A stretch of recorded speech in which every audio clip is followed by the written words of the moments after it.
Welcome to another episode, everyone. Freeway Rick received 2 life sentences for a non-murder conviction. This is really wild work that he would get 2 life sentences. I remember when this happened about 29 years ago or so, and it was the talk of the town when he received these 2 life sentences. But Freeway Rick details that he never gave up and always believed that he would get out. He never gave in to the life sentence. I had to sort of do the same thing in order to free myself. He had to fight to free himself, stuck there in federal prison, faced with being there until he died. But he kept fighting as a fighter, warrior spirit. Let's get into it. I mean, in your situation, obviously a lot of crazy things happened around your operation. Not to say you were involved in any of it, but things happen in the cocaine world. Mm-hmm. People get shot, people get killed, people get kidnapped. Not under my watch. I purposely wanted to keep violence out of my perimeter. You know. Okay, but there have been situations that you knew about where people got killed around drug deals. Of course. During that time. Yeah. Not to say this was your worker or your customer or whatever else. These things happen and people talk. Yeah. People talk, and people will even admit to murder sometimes if they feel that you're a close friend or, you know, you have as much to lose as they do and so forth like that. Could you have potentially at some point said, you know something, I'm going to write down all the murders I know about and I'm going to go to the feds and try to make a deal and try to get myself out earlier? Could that have potentially happened? Yeah, that could happen. Okay. That could happen. Did you ever consider that? No, I never had that opportunity. Why is that? I just wasn't in that position. In my case, when I got arrested, I didn't think the feds had no case. You know, there was no dope. Didn't catch me at the scene or nothing. You know, mine was just a bunch of people talking. So I felt that I could win my case. Yeah. I mean, unfortunately, it didn't work out that way. And you got originally life, right? Yep. How did it feel when you heard life? You were how old at the time? 36. 36. I'm about to turn 52. You're how old now? 65. 65. So almost half your age. Mm-hmm. When you heard, you know, people like to say, oh man, people in their 40s, they're old. No, like you're still relatively young. No, I was young. At 36, you were young. I was a young. 36. A young 36. You hear life. Was there a possibility of parole or no? No possibility of parole. Life without parole. Guaranteed Twice. life. Double life. Yeah, double life.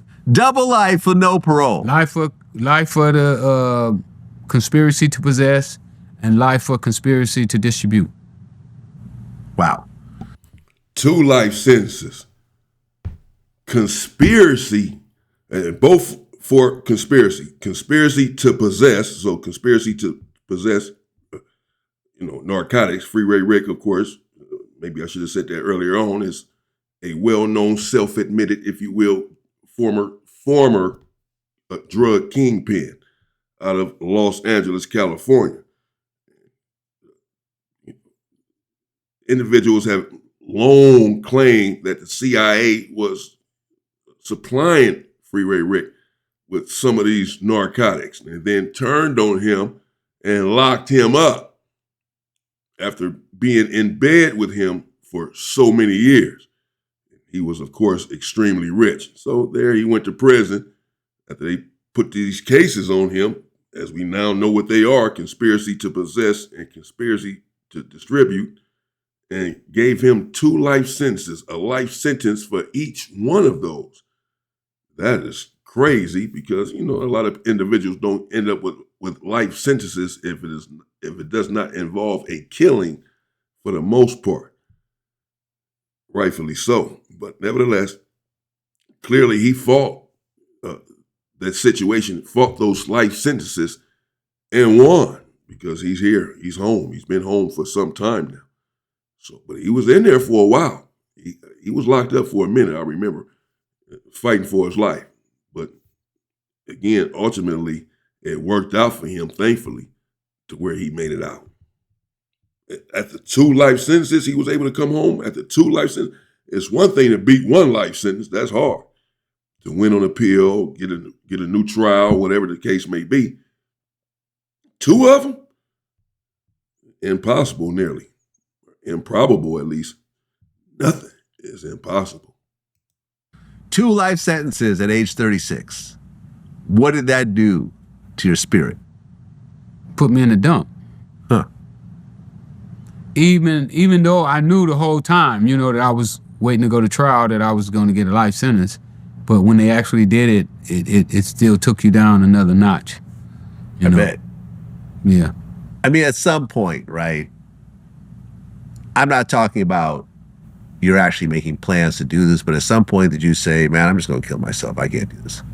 No. Never. Nope. I didn't think they was going to keep me. Huh. I never totally gave in to actually doing a life sentence. I mean, There you go. What do you mean? Did you want to take yourself out? No. Did you want to blank yourself? No. Never crossed my mind either. I'm about to fight and get out of this situation is what I'm about to do. I got a whole lot of life left to live. I'm not about to take myself out. That mean they took me out then? No way. What's wrong with Vlad? I'm sure Freeway Rick did not ever think of something like that. I guess many people do, I suppose, but don't do that. Stay strong. You have another chance at life. You will have another chance at life, just like I did, just like Freeway Rick has. You just keep fighting, believe in yourself, believe in whomever else you believe in, whomever your God may be, and keep fighting. But don't off yourself, don't blank yourself, don't give up on yourself and take your own life. Don't take yourself out, because then you have no opportunities to overcome what seems to be insurmountable. It is not insurmountable. Whatever the odds are, you can face them and overcome them. I mean, I'm thinking about escaping. I mean, my options was open. I'm looking for options and ways to get out. Was there ever a moment where you thought you could pull off an escape? Yeah. I was hanging with some Russian guys at Lompoc, and they had been, they worked in Unicor, and they thought they came up with a way to get out. And what was the way? Can't remember the whole scheme, but they had fixed up in Unicor where they were shipping things in and out of Unicor, and they felt that it was a certain time that it was an opportunity, a window of opportunity. But essentially, nobody did it. No.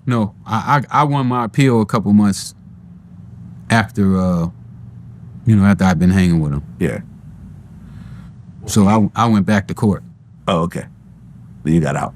Eventually. Yeah. Well, no, I didn't get out. But when I went back to the pen, they were all gone. They had literally emptied that penitentiary and had all new guys there. So okay. I don't even know what happened to them.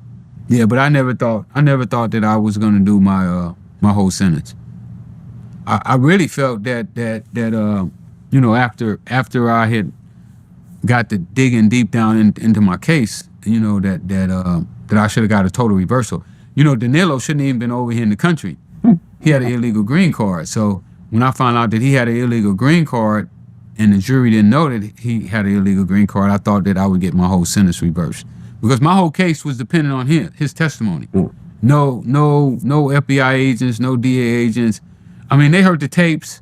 That's why I was telling you about the tapes. The tapes become evidence as well. But even on the tapes, he had to decode the tapes because, on the tapes we would be saying stuff like, how much is it?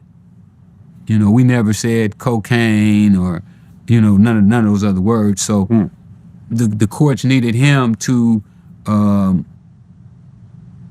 detect what's the word I'm trying to say? Like to listen to the tapes and then tell the court what we're saying on the tape. Okay. If you just heard the tape, you wouldn't be able to know what we're talking about. Decode it, basically. Decode the tapes, yeah. So he had to decode the tapes and tell them what we're talking about. You know, like he would say, oh, when he asked me how much, he's asking me how much for cocaine. You know, when I could have been asking how much for, you know, gasoline or a pie or whatever. You know, he said, no, he's talking about cocaine. So they needed him to do what you said. Yeah. And he thought that it was going to get overturned because the dude had an illegal green card. The individual who was pertinent to the case, who was the whole case, as Rick just alluded to, but they did not drop all of the charges and just reverse his life sentences. He had to still fight for more years in order to get out. But he eventually, as we know, as we can see, freed himself. He really freed himself by fighting the law and fighting the system. And you had to be extremely strong to overcome 2 life sentences. You have to believe in yourself, you have to have faith, and you have to keep fighting. But as he said, he never believed that he was going to live out those life sentences, that he was going to die in prison, that he was going to carry out those life sentences. He never believed that. He believed from day one that he was going to get home. I had to adopt the same belief early on with my incarceration. When they were trying to give me a life sentence, I kept saying it was not going to happen. I was going to fight until I had no more fight in me, until I had no more breath left. I was going to fight. And I eventually got out of that situation, and anyone that is in that sort of, and many others have. So anyone who is in that sort of situation, I don't care if you have life without a parole, if you have 5 life sentences, whatever, just keep fighting and believing in yourself, and you can make it out. There is a way. If you've been in an accident, if you're laying up in the hospital, if you have some sort of chronic disease, there's a way. Keep fighting, believe, don't give up on yourself, and you will overcome it. Stay safe and stay free, people.